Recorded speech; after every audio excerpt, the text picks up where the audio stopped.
We'll go ahead and get started. So welcome to this briefing. We're talking about the upgrade requirements for transitioning from ISO 9001-2008 to 2015 standards. And we appreciate you all being here. And with us today we have Captain I.J. Aurora as well as Julius De Silva. Say hello, guys. Good afternoon, morning, all wherever you might be signing. Awesome. You might need to speak up a little bit. It's hard to hear you. Sure. I'm Dave Lowe. I'm the Director of Government Solutions with QMII. We want to extend a special welcome for all the folks that are joining us, especially from the Navy and GSA and the Coast Guard.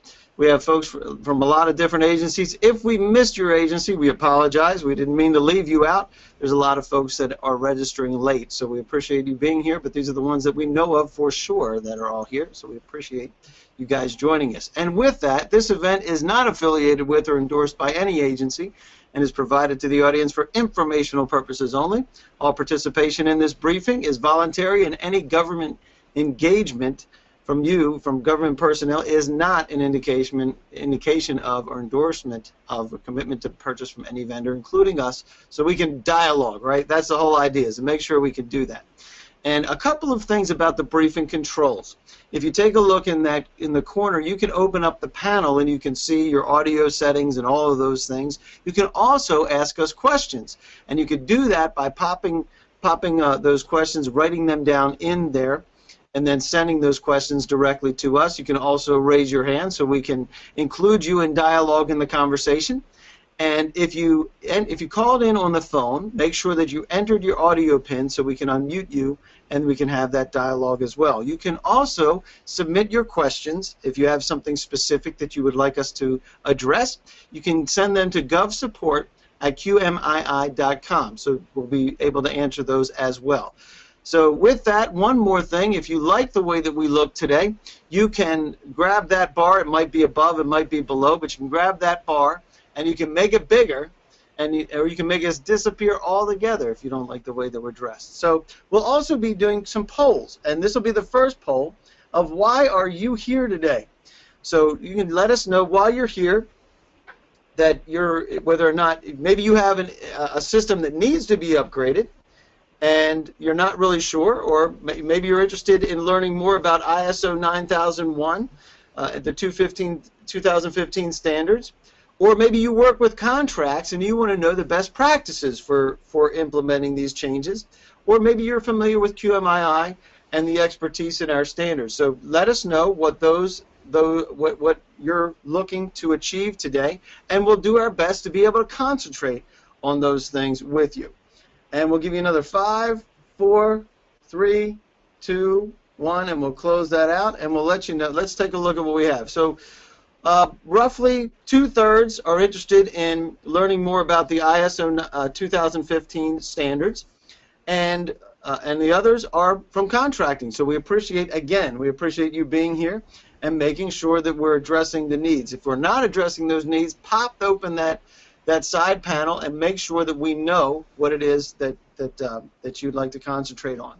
So we'll be talking a little bit about QMII today, what we're all about, how we got started, why we're here with those standards and upgrading to the new 2015 standards, who's driving that, why is it being driven, and the value of that 2015 certification and maintaining your 9001-2015 certification. We'll get into some Q&As. We'll talk about some gotchas to keep you out of hot water, and some engagement options if you're interested in proceeding, if we can help you in any way in being able to do that. So, Captain Aurora, or I.J., we call him I.J. So, I.J., tell us about QMII and how it got started and what it is that we do every single day to help folks with their quality management systems. Thank you, Dave. QMII has been in business and meeting client requirements and alumni expectations since 1986. That is 30+ years with not a single complaint. And of course, we are headquarters in Virginia. We are in the Beltway.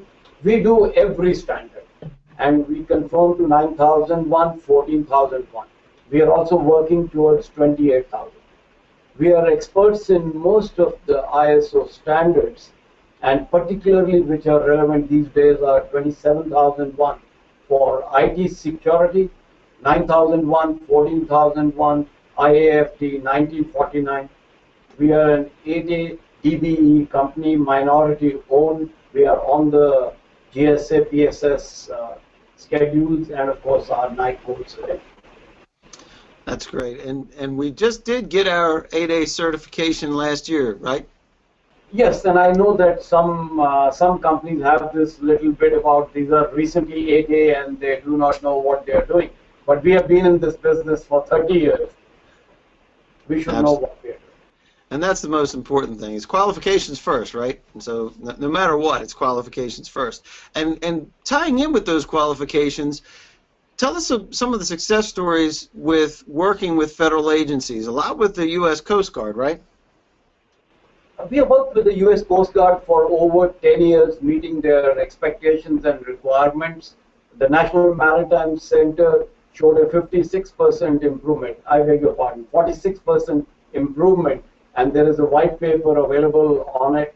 And of course, we work with, as you can see, a lot of these agencies. We have worked with Federal Highways, and they seem very satisfied by the system. They continue to use it. I was recently working with Amtrak. Next week, I'm again in New Jersey to work with New Jersey Transit Authority. So yes, we work with a lot of agencies. And here's some of the agencies. We've also done work with DOD, with the Air Force, the Marines, Military Sea Lift Command, the Army, and outside of the military, but wanted to show some of the broad places that QMII has played with oil and gas and petroleum. And this can be within the United States or outside. So manufacturing, maritime, as we mentioned before, a lot of maritime experience. No surprise since IJ was in the Navy, and in the education world as well. Transportation, aerospace, we have folks here from NASA as well, both as a prime and sub to prime, working with folks like Boeing and global clients across the world. So we are here today because ISO 9001-2008 is becoming obsolete. And this is being driven by ISO to drive folks to the new standard. And there's a September 2017 deadline. Now, some folks are getting a little bit of leeway, but in most instances, folks are being driven to adopt these new standards, incorporate these new standards by September 2017.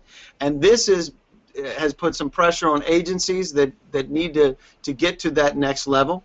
And it also is playing a role in federal contracting requirements as they're included and driven down, because if it's being required of the agency, a lot of the agencies are pushing that down through the contractor requirements to their vendors, right? So you have contract flow down also through subcontracting. So these are the things that are affecting the federal agencies at this point. And with that, I'm going to ask another poll. And we would like to know a little bit more about whether you're new, what you know about ISO 9001 standards. Are you new to these standards? Are you using using 2008 standards now and you need to upgrade to 2015? Are you implementing a new 2015 system, or are you are currently using an ISO 2015 system, or are you using another ISO-based quality management system? Those are things that you can answer for us, and we'll make sure that that we incorporate that in the responses that we get for you as well. And look at this, split right across. 75% are new, folks, which is great, and some are using a current system, and some are implementing a new system, so that's good. So we'll be crossing all of those. So for the folks that are new, this next part of the system of the presentation is geared to help you understand what's happening within the ISO 9001 platform. So let's talk about this IJ if we can, and tell us about what ISO 9001 is, because they hear about it, but they don't necessarily know what it is. Well, basically there are clauses, and clauses scare everyone. And this ISOizing has really brought in that wedge in between. Why do we need it? And it's another pain to be followed. It isn't. In effect, it is just make a good plan before you implement it, and then of course check it, act on.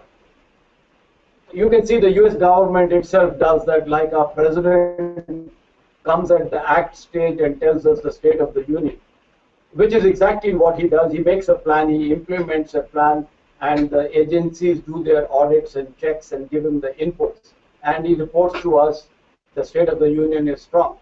So therefore, every company needs to know, the top management and leadership, that the state of their company, their organization, their functioning is in good shape. And therefore, they must use this, and the clauses merely fit into that.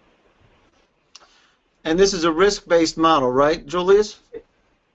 Yep. So before I go to the risk-based model, if I might address ISO for those out there who are not fully aware of ISO standards.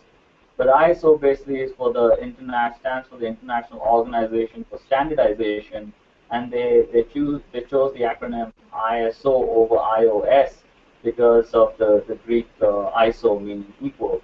And so when you're thinking of putting in a system to drive efficiency, we say you already have a system, but when you want to align it to an international standard that everyone understands and recognizes, we say, why reinvent the wheel? ISO has already given you the different standards with the requirements of whatever you may have. If you're in NASA, Boeing, you want to comply with the aerospace standards, the AS9100, AS9110. The requirements are there that are built on ISO 9001 and that you can just implement. But to specifically answer your comment, Dave, yes, risk is now implicit at every stage of the plan to check X cycle. And really, ISO has raised the bar to meet the organizations around the world who are already doing this. Everywhere you go, the organizations are already assessing risk from a business perspective at all times. Federal organizations assess the risk in all that they do. And so ISO is saying, when everyone is doing it, why not make it part for the entire world to do now? And at every stage, you see what is the risk of things going wrong, including can we take a risk in order to have an opportunity out of it. Super. And this is one of my favorites, and this deals with the separation that often happens and being able to get buy-in from management, either things being implemented from above down through, and bridging that gap, or working your processes and procedures from the bottom up. So tell us about this smoking volcano. It tells you that a bad system will defeat a good person every time. You can have as many competent people, but if the system lets them down, it is a letdown. And as those who are attending, and from your polling, 75% are new to this, they will know within their organizations that the leaders, the top management talks one language and expect something indicated here by the top part of the volcano. And down below, those who are working, they hope we are doing what you expect. We hope we are following your policy. But the system in between is in a fluctuated gaseous state and doesn't connect, because the top management is not really addressing the expectations of those who are implementing the system. To connect them, you need a system, and that system, like Julius said, let's not reinvent the wheel, is ISO 9001 or any of the other industry-specific standards. And that's just a classic separation, and making sure that it is one of the biggest parts of that is training, right? Being able to pull all those pieces together and make sure that folks understand why it's even important to do these things. And so let's answer that question for them. The reason why you put in a quality management system, or QMS, is so that you can develop better processes and improve what's happening in your organization. It doesn't matter what the organization does, but it is a process improvement program, and it helps you measure and get you to a place where you're doing better for whatever your constituency is, right? So, and by using a quality management system like ISO 9001, it helps get the process in place and gives you the pieces to be able to build on for the future, right? So that's the reason why we do these things, so that we can really start, you can address the risks and have your strategies all rolled into those things, but the objective, again, is to build and implement better processes to be able to do those things. And there's three key factors in the process improvement. Let's talk about these for just a minute for the folks that aren't familiar with ISO and the importance of that ISO approach, because and why so many different agencies are requiring of themselves and of their vendors. So, starting off from the last slide that you want, Dave, but the ISO standards sort of, I won't say force, but encourage organizations to build measurable objectives that they can work towards, and that's why we have the short-term and long-term, where you have long-term objectives and then short-term goals that you're going to need in order to get those objectives.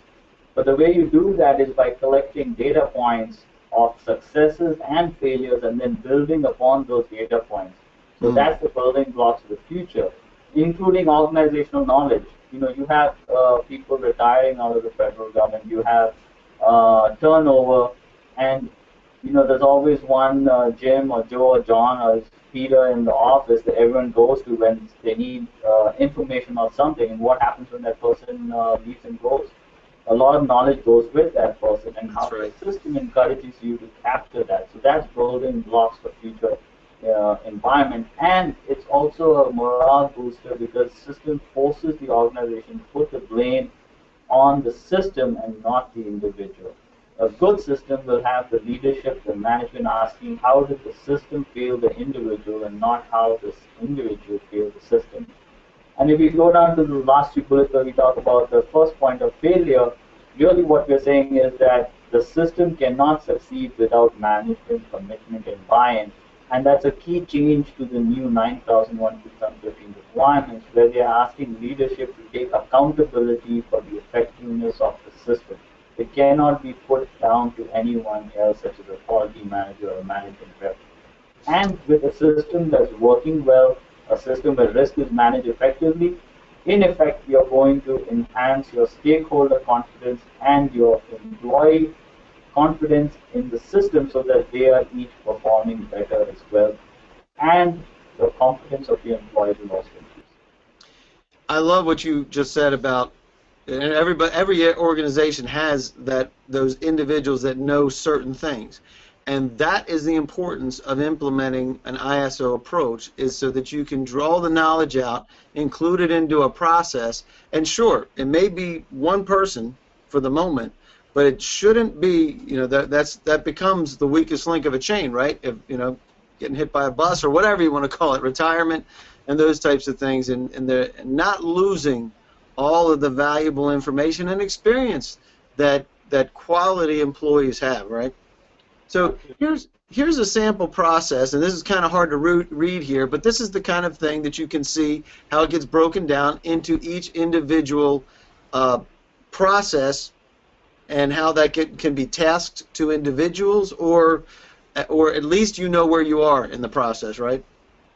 And most of these flowchart processes, Dave, are a high level, 30,000, 40,000 foot view of the process that gives the senior managers a quick picture of where does everyone fit into this process, who are the key players, how is the process working to achieve the goal, how is the whole team working together to achieve the goal that this process is set out to achieve, the objectives.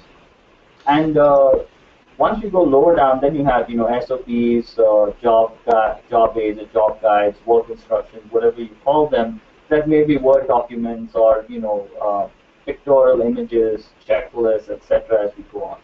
Mm-hmm. And all this aligns in with the mission of the agency and the mission of the sub part of the agency, so that everybody's moving in the right direction and the processes are working towards those goals. So we're also seeing this being driven down into federal contracts. We have a lot of folks here that said that they're coming from contracting, which is great. We appreciate you all being here. But the reasons why this is being driven down into federal contracts is because it helps to address some of the problems in the contracting process itself, right? So developing the better processes, making sure that you have the ability to to incorporate quality, motivated, and value-add vendors, right? So that's what the objective is drive that quality all the way down throughout the organization, including the vendors, and it absolutely reduces the process waste within everything that you do, whether it's change orders or any of the other components. If you're doing things right and you're following the processes that are best for your agency and for your individual job function is contracting, this applies to you as well as your vendors. So let's talk about how we're doing this in driving. ISO is driving this 2015 transition. One of the main reasons is to make sure a lot of things are not even the same that they were back in 2008, right? Those standards for 2008 were being adopted several years ago. Things have changed, hasn't it, fellas? Yeah, it has drastically, and there's been fundamental changes to the standard where they're asking the organizations to integrate quality into everything they do. So, those of you out there who are familiar and have done maybe a few audits or been out on vendor audits will know that some vendors, quality has just been a manual on the shelf that's pulled off and the dust is dusted off, it's wiped clean and kept ready when an audit comes through. And this is asking organizations to rethink the way they do their business. They want quality integral to everything they do. So fundamental things like the quality manual, management representative, etc., have all been put out. Leadership has been made accountable. There's, like you say, increased expectation from the customers and other interested parties to deliver in meeting their suppliers or vendors or their clients' requirements as need be. And preventive action, which was a requirement in the old 9000-2015 standard, has been removed and replaced by risk being appreciated at each stage, thereby making the whole system proactive rather than reactive. And that's a critical part, right? And this is a change that really requires entire buy-in from the top down, and that's one of the pieces that you find in the new standards.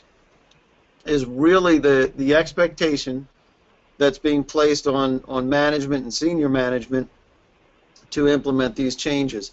And so some of the major differences, and you've already touched on some of these, Julius, and that is it's a new structure. It's not the same that it was in 9001, 2008, right? It follows the high-level structure standard of being driven down, right? So tell us about some of these other things. You also mentioned the risk-based thinking that's incorporated in this, which is fantastic as opposed to, it makes you proactive, right? It makes you proactive. Like we say, that it's easier now because of the high-level structure. It's easier to implement integrated management systems. So you can have environmental, quality, supply chain security management systems all overlaid one on top of the other. You don't have to have them individually siloed within an organization. But the risk-based thinking is really what's key here. That's driving the proactive culture in organization. And I mean, the web has all this sort of information available where you can go and there are prison systems, there are hospitals, there are county schools in the Midwest of towns you never heard that are saving almost $300,000-$400,000 a year from implementing ISO 9001 systems. Who can have anything against working systematically is the question. You would like to work systematically, but organizations get worried about too many standards, too many audits. There is a wonderful opportunity to integrate all of them into one management system. And that's critical too, because there's so many different standards that may apply to cybersecurity or yes. IT systems, or as you mentioned before, environmental. Rolling all these in so that these complement each other instead of battling each other, right? So they're all incorporated to focus being proactive, improving the systems that you use, and giving those building blocks in place so that it can roll seamlessly across those different management systems. Great point there as well. So let's talk about some of the benefits of implementing these within the agencies. Let's talk about some of those. So the emphasis, as we've talked about before, leadership engagement. Couldn't be more important, could it? Absolutely. Leadership has to be engaged at every level. And, they cannot say now that, oh, it's not our responsibility. A senior management cannot say it's not our responsibility, it's the quality department's responsibility, or the environmental manager's responsibility. They have to stay accountable to ensure the system is effective and that the resources are supplied to those who need the resources in order to get what they want. If they cannot supply the resources, then they, in a sense, are accepting the risk of not supplying those resources to whoever needs them. But yes, the terminology has been made common. It's easier to understand, but in a sense, it sort of addresses business continuity. But there are standards out there for business continuity, for asset management. So we could do implementation of asset management that uses the same sort of principles in a sense. Supply chain management on a whole, and we've done supply chain management for federal agencies, where we've implemented the security of the supply chain to ensure that anything that's being built in the U.S. being delivered overseas remains safe when they go overseas. But why talk about those others who we work for and who have implemented? We do it for ourselves. When we work with agencies and staff them and implement them, we actually have a contract where we're working with the agency and staff them. And since taking over the contract, we have, it's providing training and outreach, and we've increased that training by over 350% in 3 years. For the same cost as the previous incumbent, we've done, additional 4 or 5 deliverables over what was being done before. And that's because we hold ourselves to the same demanding, levels, if you call it, that we do implement for others to drive their improvement. Imagine that, a quality management organization following quality management standards. Imagine that. No, but this is a very valid point, Dave. In this particular agency that Julius mentioned, there is a marked 300% improvement. It's like a world record. And we take pride as QMII in saying that if you use the standard correctly, sky's the limit on getting the efficiency. And that is the truth. So as far as moving through these transitions so that folks know what to look for, there's 5 transitional tips that can help you right now to know what to be looking for, right? So first is pretty easy, right? Familiarize yourself with the new standards. There is a difference, but look at the new standards. We had folks here that are brand new to ISO. Great, because guess what?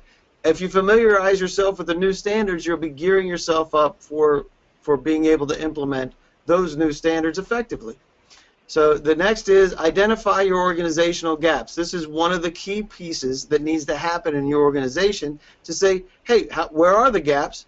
So that we can then develop the implementation plan that fills those gaps, right? And works through those gaps and starts to minimize the impact of the gaps on your organization. Then provide an appropriate training and awareness for all parties. We've been talking about training. Could not be more important, from buy-in from the top down, and then you get to a place where you can update and validate your existing quality management system to meet the new standards. And it's simply taking you through that process, and here from the point of not being ready all the way through the place where you are ready to adopt and implement those revised requirements. The most important thing is that they are sunsetting the 2008 standards, right? So this is running through September 2018. It's really 2018 is where all of those are going to be transitioned to. The timeline now is actually September 2017 when they're going to start sunsetting those, right? So that's the most important thing, that they're encouraging most organizations to transition their certification to the new standards by September 2017 before that all gets sunsetted. And then after June 2017, the systems will not be audited by the folks that are required to do that for your certifications. So this is really important, isn't it, IJ? Yes, it's a deadline, and as you can see, June 2017 is not too far. And Not too far at all. certification bodies will almost stop certifying or auditing or carrying out surveillance audits to the old standard. So, all right, let's go ahead and open this up for some questions. Remember, you can open the panel on the right-hand side. You can raise your hand, and we can do the dialogue that way, or you can type in your questions, and we will do our best to answer those. So let me go ahead over here, and we'll take a look at some of the questions that we have. 1 second. I'll be able to see these. All right, so here's a great question. How long does the transition take? So it depends on the organization size and their commitment, but at the minimum it would be 3 to 4 months and could be even longer. But as QMII, we work with the organization to meet their time requirements and also their budget requirements. So there are organizations where we've only done overview training and sort of help show them what's the roadmap of what they need to do and let them do it all, or we can come in and do it all. But I think keeping the deadline in mind, it's also important, Dave, to and I think IJ alluded to it earlier, but it's important to keep in mind that when you implement the system, you implement it right. I mean, there are many organizations out there that have implemented 9,000. They're like, why don't we see improvements? We've implemented 9,000, we put in all that money, we got a consultant, we got it certified, but we're not seeing the improvements. And that's because it wasn't interpreted correctly, it wasn't implemented correctly. So, just apart from the deadline, since we spoke about it, I do also want to mention it's about implementing it correctly to get those results. The 9001 standard does not guarantee that the outcome will be perfect, but if it's well implemented, yes, it will. It is you, the management, which is going to guarantee the result by correctly implementing. So therefore, please take good advice from those who have been doing it for 30 plus years. All right. So the next question is, what can we do to prepare for the transition? So like we had on the slide up there, and I think Dave, you said you'll be sending out this presentation. But the first, it sort of outlines those first few steps there. The personnel being trained as needed, doing the gap analysis of the system, and really familiarizing yourself with the new standard. And once you have the roadmap, then working to achieve that roadmap. And for those who would like to do it themselves, I would offer that if you send us an email, we will give you some of the basic steps at no cost. Even better. Yeah. So there's some of the transition tips. That's a slide that you were talking about, right, Julius? Yep. So the specific answer is familiarize yourself with the new standard and recognize those gaps so that you can implement it better. Love it. Love it. Okay, another question. How long before I begin to see tangible results? Great question, by the way. Implement it correctly, and I promise you, with my 30 years experience, you will see results almost immediately. Implement it incorrectly, it will continue to bleed you. It will just be a certificate hanging on the wall. Judith? No. Yeah. Awesome. Here's another one. How can this work when we do not often get buy-in from the workforce, and they only view this as as extra documentation? That's for everybody loves extra documentation. And I agree with this, because the workforce, in a way, has a right to ask, what is in it for me?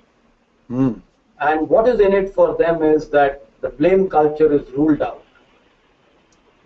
The system, if you personify it, will not ask the question, who? Every time things go wrong, you are not asked who. You will ask how and why. And the how and why will take you to improve the procedures. The processes and procedures are not etched in stone. So at least start with implementing the system and having a threshold of your procedures. And when things go wrong, they'll improve them again instead of blaming people. So the answer for those people who ask this question rightly is, you will not be blamed. The system will improve and deliver. There will be more satisfied customers. And as long as you have customers, and as long as you have satisfied federal agencies and the executive, the budgeting continues and the profits continue. You know, IJ, to add to that, I saw someone wearing a T-shirt once where they had it. I don't look as busy as everyone else because I got it right the first time. Yeah, but you know, with the system, that's what's going to happen is you're going to start getting it right the first time, and people are going to the efficiency is going to improve, and they'll actually have time to think about a rate of things. You mentioned something, IJ, that I think is really, really important, is that so many times people don't move because they're afraid that they're going to get condemned for the move, right? Well, once you build a system around it, if something breaks down, it's based on an issue based against a system, as opposed to blame game for an individual. And there's nothing better for employee morale and the workforce morale than to not be the finger pointing back and forth to who's guilty or who's not guilty or whose fault is it, and then feeling like they get rolled over by a steam train, right? So the idea is that the process itself of implementing an ISO 9001 type system or a quality management type system gives the ability to actually take the risks, make mistakes, and improve, and do it in a proactive way, which is why you see so many organizations now that are exceeding the expectations of other organizations that seem to be that they're stuck. They can't move out of their own way, and it's because of exactly that type of culture where the risk, say, I'm not going to do anything because I have a risk to me, even if it's just being talked about bad around the water cooler, right? So, you know, that's the idea, is to implement that, a system that works, and then it doesn't play the blame game and removes the blame game, and even as you play inside a risk model. It's a fantastic thing that happens to organizations when they implement that. So we'll get to any other questions that you have. We'll be glad to continue those in. We'd love to answer those. I'd like to ask a poll to meet these requirements. When do you expect to start the upgrade process? Right? Is it you're already started in the process, or are you ready? You know that you have to do it immediately. Are you going to do it in Q3 2017, Q4 2017? You're starting to get late if you do it then, or not sure. And while they're taking the poll, Dave, if I might add that when you put in place a system to ISO 9001, you do not have to get certified to it. You can implement it and self-declare that you are conforming to the standard and thus save on certification costs, etc. If your customer so requires you to then get certified at any time, you are ready and can do it almost immediately. Awesome. So with that, we're going to leave that open another couple of seconds, and we'll share that out. It looks like it's a third all the way across. A third started, a third needed immediately, and a third aren't sure of what they're going to do, which is fine. Because guess what? Some of you folks may not have to transition yet, which is because you don't have a system that's in place, right? So real quick, my favorite slide is avoiding the gotchas. And one of the biggest things that you need to do is get started now if you haven't started already. Make sure you're familiarizing yourself with the new standards. Sound familiar? It sounds like the tip page that we did before, right? Identify those organizational gaps, develop that implementation plan, and make sure that you're getting management buy-in. It is probably the most important thing to making sure that it flows down through the organization effectively. And we're not talking about a cookie-cutter approach. It's not just checking the boxes. The idea isn't to just, as Julius just said, you don't even have to get certified for it. You can just self-certify that you are meeting those new standards, but you can't possibly meet the standards if you don't know what they are. So if you need some help with that, we recommend choosing a vendor with 30+ experiences in understanding the federal requirements and working through these changes, small changes, and training your folks effectively. So that's what we would like to recommend to you. And some of the things that you may reach out to us for, we can absolutely help with the gap analysis and transitioning your system from ISO 9001-2008 to ISO 9001-2015. Not a problem. Not a problem. We can help you with that. And somebody was asking the question also that I didn't quite ask is what else? Let me ask the question here. Where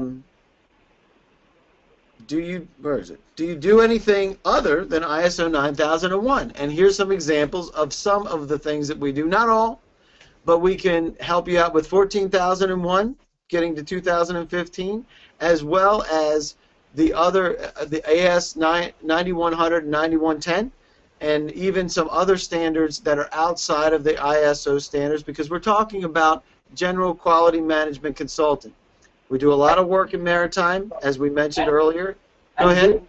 We provide a complete solution, which means training the leadership, orienting the staff if required. Because the question, I think, also relates to that. We do leadership training. We do conflict management training. We have certified Myers-Briggs experts to see that your team is integrated as one. And we, of course, provide the backup software for those who want to use a software solution for their process-based management system. Yep. And the other part that I'll throw out there is we are 8A certified. We're qualified first, 8A certified second. And if you need some help through if you're in contracting and you know that the small business set-asides and socioeconomic set-asides, we can help with our teaming partners. So don't be afraid to reach out to us if you have to follow a specific path. I know a lot of the VA folks have to go to service disabled first. No problem. We'll be able to help with that too. So with that, we'll do our last poll of the day, I promise. I could use some help with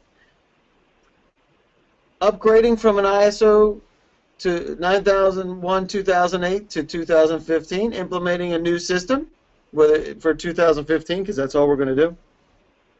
Understanding more about how ISO 9001 systems can help your organization. You need general process improvement some other way with your agency or something else, please contact me. So with that, we'll leave that open for a couple more seconds so that you can help us understand what it is that you need. And 5, 4, 3, 2, 1, and we'll close that out. And just so everybody knows that we're all in the same boat, we all need something, right? So there you go. You can see that there's a need to understand more about how 9001 can help. So as far as we're going to finish this up for you now to get you out of here. So real quick, you will get a follow-up email that'll have all the links to the driving factors, why this is being driven, and why it's important for your agency. You'll have a link to the presentation PowerPoint as well as a video link, so you can watch this whole thing all over again several times. And we may get an Academy Award, you know, for those that missed that from the other day. They have a company there. So with that, we'll also include your questions and the answers to those and responses to specific needs that you have that you're expressing to us. We'll make sure we get that information to you as well. And with that, we're going to let you out of here, but thank you for joining us. We appreciate you taking the time of your day to understand how you can improve the processes within your federal agency and how we can help you do that. So any parting comments for the folks here, Julius and IJ? Well, I think it's in italics at the bottom there. The only bad non-conformity is the one you do not know about. That's a winner. Yeah, and you know, we do have facilitators that facilitate high-level, SES level, you know, general, admiral level presentations, and to gain their buy-in. You know, we have that expertise where we're able to gain their buy-in into the system to ensure success. Well, that's awesome. Well, thanks, fellas. You find Just good luck. Awesome. Well, thanks for joining us today. If you have any additional questions, feel free to reach out. You can reach us directly with our email or give us a call with our phone numbers. And if you can't remember, 888-357-9001. That's an accident. It just happened all by accident, getting the 9001 phone number there. That's an easy one to remember for somebody that's in quality control for ISO 9001. So we value your participation here and enjoyed having you with us. Have a great rest of the week, and we look forward to seeing you again. Thank you all. Thank you all.